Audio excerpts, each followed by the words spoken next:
So tuko na toilets pale. TB is not only in Siaya, but we get the information that TB is still rampant.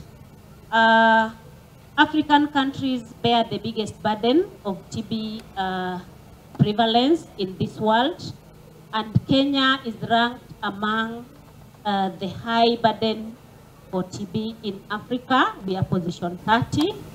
And again, within Kenya, we ranked the 10 high burden counties, and Siaya is among the 10 high burden counties in Kenya. So every year, we always register between 2,500 to 3,500 TB plants whom we treat. Some die along the way, but majority of our cases, of our plants, we cure them, and our cure rate is at 92%. So among every other thing that we put in place, and I also have to thank the county government of Siaya and also the leadership at Health Department for giving me a lot of support. Becoming position 4 in this nation is not easy if you are not supported. So some of the good things that we put in place to make us achieve a lot. One, there is good collaboration between programs and our leadership. Nahimizwa kuwa kwa pamoja tunaweza komesha ugonjwa wa TB.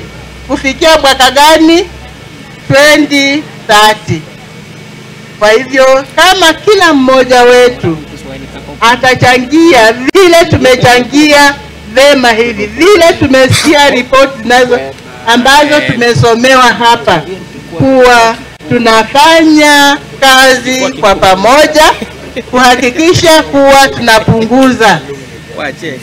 tunapunguza visa vya ugonjwa huu katika jamii yetu ya Siaya County.